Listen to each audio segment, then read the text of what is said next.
Good evening.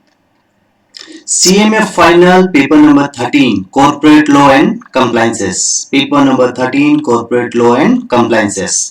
आज paper number 13 जो corporate law का कुछ एकदम जो वीवीआई क्वेश्चन है वो डिस्कस करेंगे और इस तरह डिस्कस करेंगे कि आपको याद हो जाएगा। 15 से 20 मिनट की क्लास है, ज्यादा बड़ी क्लास नहीं है, लेकिन आपको जो जो क्वेश्चन बताएंगे वो बहुत ज्यादा इंपॉर्टेंट है। और दूसरा चीज आपको एकदम थंब रूल बता देंगे एग्जाम पास करने का क्या है। आराम से यदि उस रूल को आप फॉलो करेंगे 100% आप एग्जाम पास करेंगे। रूल्स एकदम ध्यान से सुन लीजिए, एकदम ध्यान से सुनिएगा।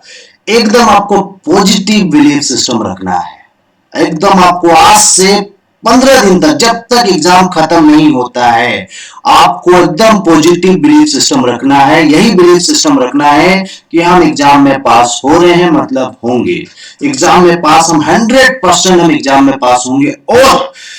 और दो चीज करना है, एक एकदम बिलीफ सिस्टम 15 दिन तक रखना है कि हम एकदम 100% पास हो रहे हैं। दूसरा चीज, अपना जितना एफर्ट हो सके दे दीजिए, कोई आलसीपंती नहीं करना। जितना अपने अंदर से जितना दे पाए, जितना आपका निकलता है, आप जितना एफर्ट दे पाते हैं दे दीजिए।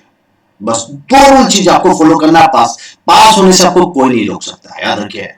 पॉजिटिव बिलीफ सिस्टम प्लस दूसरा 15 दिन तक आपको यह रखना है कि हम एकदम 100% पास हो रहे हैं। दूसरा चीज, अपना जितना एफर्ट हो सके दे दीजिए, अपने अंदर से जितना निकल पा रहा है निकाल के दे दीजिए आउटपुट, आप पास हो जाएंगे। याद रखिए क्या होगा हम बता देते हैं। जैसे आप पॉजिटिव बिलीफ सिस्टम रखते हैं तो वो आपके अंदर पॉजिटिव एटीट्यूड चेंज कर देता है, और जब पॉजिटिव एटीट्यूड आता है ना, आउटपुट भी पॉजिटिव होगा। इसीलिए बता रहे हैं पॉजिटिव बिलीफ सिस्टम, जो बिलीफ सिस्टम आपका रखिए कि हम पास होंगे तो होंगे। अपने ऊपर तो भरोसा रखना ही पड़ेगा। पास होना है तो अपने ऊपर भरोसा रखना और अपना बिलीफ सिस्टम ये रखना ही है कि हम पास होंगे, मतलब होंगे। कोई कॉम्प्रोमाइज नहीं, पेपर जैसा जाए जाने दो, कोई फर्क नहीं पड़ता है। बिलीफ सिस्टम चेंज नहीं होना चाहिए। 15 दिन तक 100% पास हो जाएंगे। और कुछ टिप्स दे रहे हैं एग्जाम का, आपको फॉलो करना है, ध्यान से सुनिए। पेपर में आपको 100% पेपर अटेम्प्ट लेना है। आए तो ठीक, नहीं आए तो ठीक, ज्ञान दे के आइए, लेकिन पेपर 100% अटेम्प्ट होना चाहिए। दूसरा चीज, take proper sleep during exam. Exam के समय आप 6 की जगह 7 घंटा सोइए, 7.5 घंटा सोइए, 8 घंटा सोइए। पूरा आराम से सो के जाना है।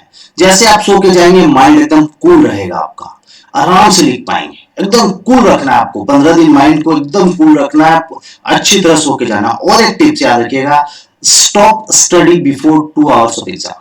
एग्जाम स्टार्ट होने से पहले 2 घंटा पहले किताब को बंद कर देना है। सिलेबस कंप्लीट हुआ तो ठीक, नहीं हुआ तो ठीक, कोई फर्क नहीं पड़ता है। 2 घंटा पहले किताब को बंद कीजिएगा, अपना फोन में फेवरेट गाना लगाइएगा, कान में सुनिएगा, आराम से सुनते सुनते सेंटर जाइएगा। और सेंटर में कोई किसी से कुछ बात नहीं करना है कि हम ये पढ़ के आए, ये छोड़ के आए, कुछ कोई कन्वर्जन नहीं करना है, कन्वर्जेशन एकदम नहीं करना है। याद रखिए, कोई भी डिस्कशन सेंटर में नहीं करना है। चौथा रूल, 5वां रूल याद रखिएगा, टफ क्वेश्चन आएगा तो पैनिक मत होइएगा, नर्वस मत होइएगा, क्योंकि याद रखिएगा टफ क्वेश्चन सबके लिए, आप अकेले के लिए नहीं है। और टफ क्वेश्चन को पीसफुल माइंड से एकदम एग्जाम हॉल में बैठ के एकदम लंबा सांस लेके एकदम कूल रहिएगा, जैसे एकदम आप चिल करने जा रहे हैं। एकदम कूल रहेंगे, माथा आपका जो आउटपुट है वो जबरदस्त निकलेगा। याद रखिएगा एकदम कूल रहना है। टफ क्वेश्चन है, कोई दिक्कत नहीं है, मेरे लिए अकेले के लिए टफ नहीं, सबके लिए टफ है। इंस्टीट्यूट को 5% रिजल्ट देना है तो 5% देगा, आप कुछ भी लिख के आइए। याद रखिएगा टफ क्वेश्चन है, एकदम नर्वस नहीं होना। और इजी क्वेश्चन है तो ओवर कॉन्फिडेंस में सिली मिस्टेक नहीं करना, आराम से कूल रहिए, एकदम मेच्योर माइंड को एकदम पीसफुल लेके जाना है एग्जाम हॉल में। एकदम लास्ट, और ये बहुत जबरदस्त चीज है, डू पॉजिटिव एफर्मेशंस। आपको आज से ही पॉजिटिव एफर्मेशन चालू कर देना है। पॉजिटिव एफर्मेशन का मतलब ये है कि आपको ये मन में बोलना है, मेरा एग्जाम बहुत बढ़िया जा रहा है, मेरा पढ़ाई बहुत बढ़िया हो रहा है, मेरा एग्जाम बहुत बढ़िया जा रहा है, मेरा पढ़ाई बहुत बढ़िया हो रहा है। हम सब एकदम सब क्वेश्चन को एकदम बढ़िया से अटेम्प्ट करके लिख रहे हैं। आपको फ्यूचर को विजुअलाइज करना है आज में, समझ में आया? ये बोलना है कि मेरा एग्जाम बहुत बढ़िया जा रहा है। जब पॉजिटिव एफर्मेशन करेंगे ना तो आपका सबकॉन्शियस माइंड में वो चीज सेट हो जाएगा, याद रखिएगा, और वो एकदम पॉजिटिविटी को टानेगा।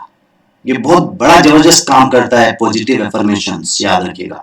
अब आ जाइए, और याद रखिएगा एकदम स्टार्ट करने से पहले मेरा एमसीक्यू गलती से भी मत छोड़िएगा कॉर्पोरेट लॉ का। एमसीक्यू का मैंने क्लास दिया, 1 घंटा की क्लास से ज्यादा नहीं है। उसके बाद आपको टाइम मिले तो मैराथन मेरा जरूर देखिएगा। या जो छोटा छोटा मैं वीडियो बनाया हूँ क्लास बेसिस में उसको जरूर देखिएगा। 10 मिनट 5 मिनट का छोटा छोटा चैप्टर का वीडियो है, डिविडेंड अकाउंट्स बोर्ड मीटिंग सबका छोटा छोटा वीडियो देख लीजिएगा। 4 से 5 घंटा में सारा वीडियो खत्म हो जाएगा, या मैराथन देख लीजिएगा, मेरा यूट्यूब में दिया हुआ फ्री ऑफ कॉस्ट है, ठीक है। और कुछ इंपॉर्टेंट क्वेश्चन मैं डिस्कस कर रहा हूं वो देखिए। सबसे पहला क्वेश्चन है, देखिए क्वेश्चन देखिए, हु इज एमडी? एमडी होता कौन है कंपनी का? मैनेजिंग डायरेक्टर होता कौन है? देखिए एमडी मतलब एक डायरेक्टर जिसके पास सब्सटेंशियल पावर है management of affairs of the company. मतलब याद रखिए, सब्सटेंशियल पावर मतलब क्या? एकदम बड़ा पावर रखता है ये। कंपनी में कुछ भी मैनेजमेंट में कोई भी डिसीजन लेना हुआ फटाक से ले सकता है।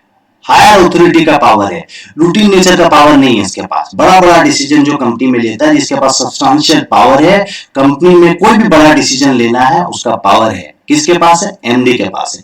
तो एमडी सिंपल भाषा में कौन हुआ? वह आदमी जिसके पास सब्सटेंशियल पावर है management of the affairs of the company. Company का अफेयर्स को मैनेज करने का सब्सटेंशियल पावर है। ये पावर इसके पास आता कहां से? देखिए ये पावर इसके पास आता है bye article of association. Company का आर्टिकल ऑफ एसोसिएशन से आता है, या शेयर होल्डर रिजोल्यूशन पास करके देता है, या डायरेक्टर लोग इसको रिजोल्यूशन पास करके देते हैं, या कंपनी के साथ एग्रीमेंट बन जाता है तब देता है। याद रखिए, MD never do routine nature work. कभी भी routine nature daily nature work जो छोटा एम्प्लॉय लोग जो काम करता है एमडी नहीं करेगा। याद रखिए, जैसे चेक जमा करना हुआ, चेक को एंडोर्स कराना हुआ, चेक डिपॉजिट करना हुआ, ये सब काम एमडी नहीं करता है। एमडी मतलब सबसे higher authority of the company, जिसके पास सब्सटेंशियल पावर है। कंपनी में कोई भी बड़ा डिसीजन लेना हुआ एमडी ले सकता है। तो सिंपल सा मीनिंग है, एमडी मतलब वह डायरेक्टर जिसके पास सब्सटेंशियल पावर है मैनेजिंग करने का अफेयर्स ऑफ द कंपनी। याद रखिएगा, ये पावर इसके पास कहां से आता है? आर्टिकल ऑफ एसोसिएशन से आता है, शेयर होल्डर का रिजोल्यूशन से आता है, डायरेक्टर का रिजोल्यूशन से आ सकता है, या कंपनी अपना एग्रीमेंट बना के दे सकता है। एमडी कभी भी रूटीन नेचर वर्क नहीं करता है। बस हु इज एमडी आया, एकदम लिख दीजिएगा एमडी क्या है। दूसरा क्वेश्चन ध्यान से देखिए, दूसरा question, duties of director as पर section 166 of the companies act. Director का ड्यूटीज क्या क्या है? सेक्शन 166 में बोलता है। कुछ नहीं आएगा तो भी आप लिख देंगे, मैं इस तरह समझा दूंगा आज। देखिए सबसे पहला ड्यूटीज है promote the objective of the company for the benefit of its member. Company का ऑब्जेक्टिव को प्रमोट करेगा, ऑब्वियसली तभी तो कंपनी का बिजनेस बढ़ेगा। कंपनी का ऑब्जेक्टिव को प्रमोट करना है, ठीक है। दूसरा, exercising his duties with due and reasonable care and skill. अपना जो ड्यूटी है अपना स्किल को यूज करते हुए अपना ड्यूटी को करेगा, अपना दिमाग को यूज करते हुए अपना जिम्मेदारी को निभाएगा। एक्सरसाइजिंग इंडिपेंडेंट जजमेंट, अकेला डिसीजन लेगा, किसी और पर डिपेंडिंग नहीं रहेगा। जो डिसीजन लेना हो खुद पे दम पर लेगा, सही डिसीजन लेगा, किसी से पूछ पाछ के नहीं लेगा। चौथा देखिए, नॉट हैव डायरेक्ट और इनडायरेक्टली बेनिफिशियरी इंटरेस्ट। कंपनी में कोई भी बेनिफिशियरी इंटरेस्ट नहीं रखेगा। बेनिफिशियरी इंटरेस्ट मतलब सपोज कंपनी में किसी को एम्प्लॉय रखना है, मैनेजर का जगह खाली, अपना भांजा को अपॉइंट कर दिया, अपना रिलेटिव को अपॉइंट कर दिया, ऐसा बेनिफिशियरी इंटरेस्ट कंपनी के साथ नहीं रखेगा। सीधा सा बात है, सिंपल सा देखिए, कंपनी का ऑब्जेक्टिव को प्रमोट करता है डायरेक्टर। दूसरा है जो अपना ड्यूटीज करेगा, अपना स्किल को यूज करते हुए अपना ड्यूटीज करेगा, इंडिपेंडेंटली डिसीजन लेगा, जजमेंट लेगा, और बेनिफिशियरी इंटरेस्ट कंपनी में नहीं रखेगा। ये चार एक तो बेसिक ड्यूटीज है डायरेक्टर का सेक्शन 166 में। अब डायरेक्टर यदि ऐसा नहीं करता है तो उसको 1 लाख से 5 लाख तक का फाइन लग सकता है। बस अब देखिए, close of memorandum of association. याद देखिए, कंपनी का मेमोरेंडम ऑफ एसोसिएशन का क्या क्या क्लोजेस है। सिंपल सा है, नेम क्लोज, कंपनी का नाम क्या होगा वो बताएगा। सिचुएशन क्लोज, कंपनी का रजिस्टर्ड ऑफिस या एड्रेस क्या है वो बताएगा। ऑब्जेक्ट क्लोज, कंपनी का ऑब्जेक्टिव के बारे में बताएगा। लायबिलिटी क्लोज, कंपनी का लायबिलिटी के बारे में बताएगा। कैपिटल क्लोज, कंपनी का कैपिटल के बारे में बताएगा। और सब्सक्रिप्शन क्लोज, कंपनी का सब्सक्राइबर के बारे में बताएगा। तो clauses of memorandum of association बोलेगा तो 6 क्लोज है। नेम क्लोज, कंपनी का नाम क्या होगा, कंपनी का रजिस्टर्ड ऑफिस क्या होगा, कंपनी का ऑब्जेक्ट क्या होगा, कंपनी का लायबिलिटी क्या होगा, कंपनी का कैपिटल क्या होगा, कंपनी का सब्सक्रिप्शन क्या होगा। बस इतना चीज बताएगा। क्वेश्चन नंबर 4, ये बहुत बढ़िया पॉइंट है, इसको समझिए। Security premium reserve can not be use for payment of dividend. Dividend का पेमेंट हम सिक्योरिटी प्रीमियम रिजर्व से नहीं कर सकते हैं। सिक्योरिटी प्रीमियम रिजर्व से क्या कर सकते हैं, कंपनी बोनस दे सकता है या प्रीमियरी एक्सपेंसेस यदि कंपनी का कुछ हुआ है तो उसका खर्चा के लिए सिक्योरिटी प्रीमियम रिजर्व को यूज किया जा सकता है। लेकिन कंपनी कभी भी डिविडेंड सिक्योरिटी प्रीमियम रिजर्व से नहीं दे सकता है। याद रखिएगा, सिक्योरिटी प्रीमियम रिजर्व से कंपनी डिविडेंड नहीं दे सकता है। क्या चीज के लिए यूज हो सकता है सिक्योरिटी प्रीमियम रिजर्व, याद रखिएगा, बोनस देने के लिए या प्रीमियरी एक्सपेंसेस का खर्चा को मीट करने के लिए। अब आ जाइए नेक्स्ट क्वेश्चन में, बोर्ड मीटिंग। देखिए सेक्शन 173(3) बोलता है, क्या बोलता है देखिए, board meeting notice must be given 7 days before in writing to every director at his or her registered office. Hence, it is mandatory to give notice of the board meeting to every director. It is immaterial whether the director is interested or not. बोलता है board meeting का notice कम से कम 7 दिन पहले director को देना पड़ेगा और हर डायरेक्टर को देना पड़ेगा उसका रजिस्टर्ड एड्रेस में। याद रखिए, बोर्ड मीटिंग का नोटिस कम से कम 7 दिन पहले हर डायरेक्टर को देना पड़ेगा, वेदर वो इंटरेस्टेड डायरेक्टर हो, नॉन इंटरेस्टेड डायरेक्टर हो, एडिशनल डायरेक्टर, कोई भी प्रकार का डायरेक्टर हो, उसको 7 दिन पहले बोर्ड मीटिंग का नोटिस देना पड़ेगा। याद रखिएगा, कम से कम 7 दिन पहले उसको बोर्ड मीटिंग का नोटिस देना पड़ेगा। ठीक है, अब देखिए, इट इज इमटेरियल, कोई भी डायरेक्टर हो, और याद रखिएगा H पर companies act, it is not necessary to send agenda of the meeting with the notice of the notice के साथ मीटिंग में क्या डिस्कस होगा वो बताने का दरकार नहीं, एजेंडा ऑफ द मीटिंग देने का दरकार नहीं है, मैंडेटरी नहीं है। एजेंडा मतलब क्या क्या पॉइंट डिस्कस होगा मीटिंग में, वो चीज बताने का दरकार नहीं है। कंपनी का कम से कम साल में 4 बोर्ड मीटिंग होना चाहिए और उसका गैप कम से कम नॉट मोर देन 120 दिन होना चाहिए। अब आ जाइए क्वेश्चन नंबर 6, ध्यान से देखिए क्वेश्चन नंबर 6।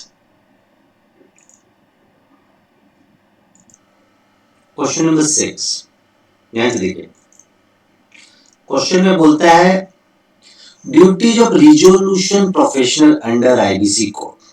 रिजोल्यूशन प्रोफेशनल का क्या ड्यूटी है आईबीसी कोड में? सबसे पहला ड्यूटी है protect the asset of corporate debtors, corporate debtors का एसेट को प्रोटेक्ट करता है। दूसरा, he can not be taken decision without prior approval of committee of creditor, मतलब कमिटी ऑफ क्रेडिटर का प्रायर अप्रूवल लेना पड़ेगा और वो अप्रूवल कम से कम 66% क्रेडिटर देंगे, तभी ये कोई डिसीजन कोई एक्शन ले सकता है। ठीक है, अब देखिए question number 7, list out the main feature of a qualified and independent audit committee।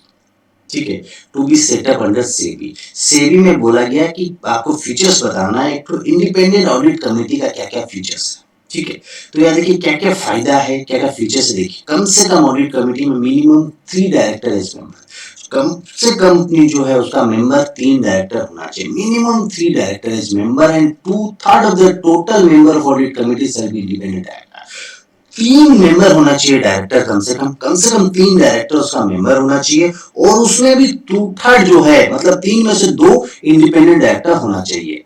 आगे देखिए, all member of audit committee should be financially literate, financially literate होना चाहिए सारा मेंबर, मतलब सारा डायरेक्टर जो है फाइनेंस का नॉलेज होना चाहिए। उसके बाद चौथा बोलता है at least 1 member shall have financial management expertise, मतलब हर आदमी को, सब डायरेक्टर्स को, सब मेंबर को फाइनेंस का नॉलेज होना चाहिए, लेकिन एक फाइनेंस का एक्सपर्ट होना चाहिए।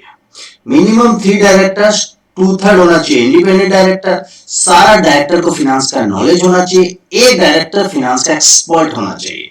अब देखिए chairman of the audit committee, chairman किसको बनाएंगे? इंडिपेंडेंट डायरेक्टर्स को, याद रखिएगा।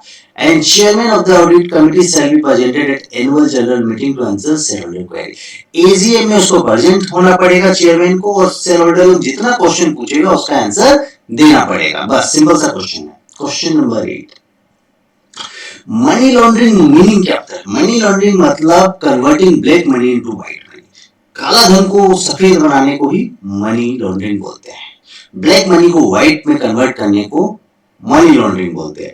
It is the process of converting illegal money into legal money, illegal पैसा को लीगल बनाने को ही मनी लॉन्ड्रिंग बोलते हैं। पनिशमेंट क्या है? देखिए, मनी लॉन्ड्रिंग का यदि आप काम करते हो तो आपको 3 साल की मिनिमम सजा होगी और 7 साल तक की सजा हो सकती है। बट यदि आप क्राइम पार्ट 2 और पार्ट ए का लिखा हुआ है, पार्ट 2 और पार्ट ए का करेंगे तो आपको 10 साल का सजा होगा। एग्जाम में लिखा होगा, क्वेश्चन डायरेक्टली देगा पार्ट 2 और पार्ट ए का क्राइम करे तो 10 साल का सजा होगा। बस अब याद देखिए किस क्या क्या तरीका है मनी लॉन्ड्रिंग करने का। मेथड ऑफ मनी लॉन्ड्रिंग क्या है, रियल एस्टेट ट्रांजेक्शन कर सकते हैं, ज्वेलरी ट्रांजेक्शन कर सकते हैं, अपना कंपनी का सेल्स कम दिखा सकते हैं, ये सब एक तरीका है पैसा को घुमाने का। ठीक है, क्वेश्चन नंबर 9 देखिए, what is mean by corporate governance. Corporate governance का मीनिंग क्या है एंड नीड्स क्या है कॉर्पोरेट गवर्नेंस का, चीज को समझिए ध्यान से। ये सीट में आपको आंसर शीट दे दूंगा, आप इस सीट को देख के एकदम सब समझ जाइएगा, फिर भी मैं सिंपल सा तरीका से बता दे रहा हूं, आपको याद रहेगा। Corporate governance means the rules for direction and control of the company. Corporate governance मतलब होता है कि रूल्स बनाता है कैसे कंपनी को कंट्रोल किया जाए, उसका एक रूल है। और ये रूल्स कौन बनाता है, the rules of direction and control of the company made by companies act and SEBI. ये रूल्स कौन बनाता है, कंपनीज एक्ट और सेबी बनाता है। कॉर्पोरेट गवर्नेंस का सिंपल सा तरीका है कंपनी को कैसे कंट्रोल किया जाए, उसी को बोलते हैं कॉर्पोरेट गवर्नेंस। और ये कंट्रोल करने का रूल्स कौन बनाता है, कंपनीज एक्ट बनाता है और सेबी रेगुलेशंस बनाता है। ठीक है, corporate governance is the rules or system in which company provide fairness, accountability and transparency to its shareholder stakeholder। corporate governance के द्वारा स्टेकहोल्डर को तीन चीज मिलता है, फेयरनेस, कंपनी का एकदम फेयरनेस मिलेगा, अकाउंटेबिलिटी एंड ट्रांसपेरेंसी मिलेगा, माने शेयर होल्डर एकदम ट्रांसपेरेंट देख पाएगा कि कंपनी में ये चीज हो रहा है उसके कारण। ठीक है, board of director are responsible, किसका जिम्मेदारी है कॉर्पोरेट गवर्नेंस का, बोर्ड ऑफ डायरेक्टर्स का, कंपनी का डायरेक्टर का जिम्मेदारी है कॉर्पोरेट गवर्नेंस करने का। अब देखिए, the provision of corporate governance is mostly made for listed company. Corporate governance का मैक्सिमम प्रोविजन, ये प्रोविजन बनाए ये लिस्टेड कंपनी के लिए। ठीक है, क्लोज 49 ऑफ लिस्टिंग एग्रीमेंट, ये देखिए कॉर्पोरेट गवर्नेंस का ये बहुत जबरदस्त क्वेश्चन है।